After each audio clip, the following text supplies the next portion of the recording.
Hello everybody, it's Randy Selzer here. Once again, thank you for visiting me on my YouTube channel. Today we're going to talk about another part of part 2 of the 16-point plan that the provincial government rolled out last week here in the province of Ontario.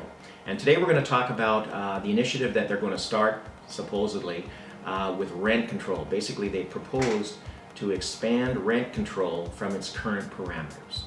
To get a little perspective on this, we need to look at an article that came out in the newspapers about a month ago. Someone reported that their rent had been raised by 100%. They were renting in Liberty Village in the West End of Toronto, and they were paying $16.50 a month for their rent. The lease ran out after 12 months, and they were going month to month, and then the landlord proposed an increase of 100% from $16.50 to $3,300 per month. This, of course, made great headlines. It got out to the newspapers and made some sensational headlines in the Toronto area. I have to say this is a highly unusual circumstance. In my 23 years of selling real estate, I don't think I've ever seen a landlord increase the rent like that for a tenant. Most landlords, when they get a good tenant, they want to keep them, and most landlords are very reluctant to raise the rents. If they have a good tenant who pays the rent on time, who takes good care of the place, who's not doing anything illegal in the unit, who's not having wild parties every night, most landlords want to keep that tenant because good tenants are like gold. And I've even seen it where landlords don't give any increase on the second year because they want to keep the tenant there. Now, I don't know the circumstances. I'm not saying that these particular two people who are renting the apartment were bad people or bad tenants, but it is, all I'm saying is it's a highly unusual circumstance for a landlord to raise the rent by 100%. There is another thing with this particular circumstance which is highly unusual and raised a red flag for me. The landlord in this particular case was a company called Urbancorp, which had recently gone bankrupt. Urbancorp was a developer. They built a number of condos in Liberty Village and in the King West area, and they recently got into some trouble and they went under. They went into bankruptcy protection, and there are several condos in that area that are unfinished. People have bought condos, they've moved in, but there are things like there's no carpeting in the hallways, there's no baseboards, some of the facilities are not finished, there's no gym, the pool was never built, and they're stuck because Urbancorp went bankrupt. Well, in this particular case, Urbancorp was the landlord. And again, I have no insider information. It's a red flag for me because here's a company that's going bankrupt. They may have had severe cash flow problems, and maybe somebody at Urbancorp thought they could get away with it by doubling the rent like that. So that's something to consider. At any rate, it created some sensational headlines in the Toronto area. The Star ran with it and a number of different news outlets. And it added some fuel to the fire to the general feeling that real estate in the Toronto area is out of control. So last week, Premier Wynne announced the 16-point initiative.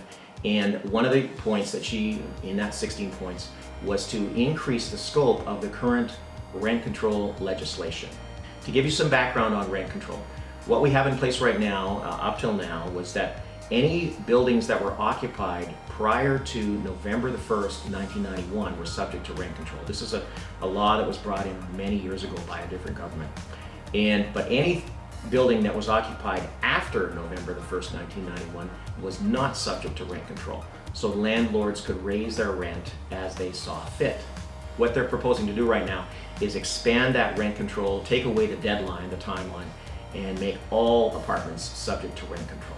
Now, this might create some great sound bites or optics in the newspaper for the current government, which is struggling up apparently in the polls. But let's take a look at what they're really doing here.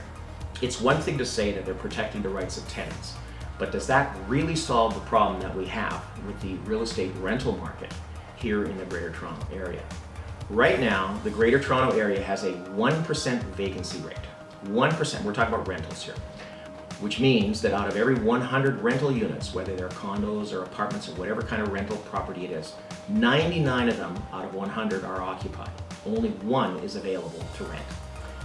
On top of that, we have 100,000 people moving here every year. 100,000 people move to Toronto, the Greater Toronto area, every year, and only one apartment in 100 is available to rent.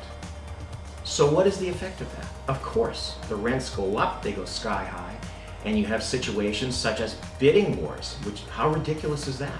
When an investor puts their condo up on the MLS And for rent for $1,800, it could be 4 or 5 bids on it, and it ends up renting for $2,000. And that's a ridiculous situation. I've never heard of that anywhere else, but it happens here all the time. It's more and more commonplace all the time. And this goes back to my previous video. This is not rocket science, folks. We have an imbalance of supply and demand. There's not enough supply, whether you're talking about houses and condos to buy or condos and apartments to rent, and you have a surging demand. Surging demand, not enough supply. It's not hard to figure out.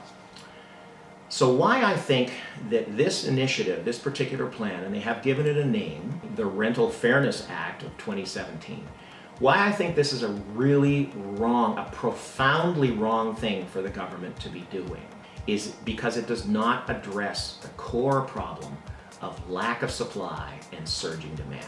It doesn't touch that. It's going for the superficial again. We're going to protect the tenants, but if you take a minute and think about it, they're not going to protect tenants at all. In fact, what they're doing is they're setting up future generations of tenants to pay even higher and higher rents. It's the exact worst thing that they could possibly do.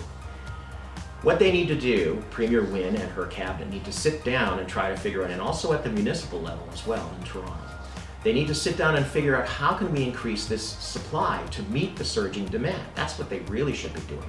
How do we increase the supply so that builders who have only just recently come back to the table and started building purpose-built rentals, how do we make it more attractive for them to build more purpose-built rentals so that they will build hundreds of high-rise buildings across Toronto, the Toronto area, to again increase that supply?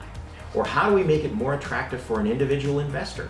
Many of these folks who buy condos to rent out, that's their life savings they put into that condo, and they're providing a valuable supply and a valuable service to the city, because if it wasn't for the individual condo owners renting out their units to tenants, we would be in a world of trouble, because there would be nowhere for all these 100,000 people a year to live. But no, so what she's doing is she's trying to cap it, and what they're going to say is that landlords will only be able to raise the rent if a tenant decides to stay past the initial lease term.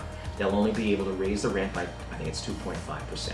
Well, that's not the greatest idea, because as any condo owner can tell you, there are increases in the maintenance fees. There are increases in the taxes that come every year that they have to cover. And it's a myth. Most people think that condo owners renting out their condos are getting rich off the rent. They're not. Most condo investors will tell you that they're lucky if they can get a good tenant in there where they make a few dollars extra per month to cover their costs and maybe a little bit extra. What they're really investing in is the long term, where there's a capital gain, and hopefully down the road they can sell that condo for a profit. But the rent alone, they're lucky to break even in many cases because of the high costs of maintenance fees and taxes, and then most of those properties have a mortgage on them as well. So this is the exact wrong thing to be doing right now. When you have a shortage of supply, you want to make incentives for people to increase the supply, whether it's a developer or an investor buying a condo. You don't want to make it less attractive. That's the last thing you want to do, because then, guess what? The builders will not build and the investors will not invest. And then you've got a world of trouble because there's nowhere for anyone to live. And I'm not going to go through all 16 points of her plan, but this is probably the most boneheaded decision of all of them, because it's at exact cross purposes of what they should be doing. It's the exact profoundly wrong thing to be doing right now. They need to sit down and find ways to make it more attractive for builders to build rental apartments and make it more attractive for investors to invest in condos so that they can rent them out. Anyways, that's the way I see it. I'm Randy Selzer.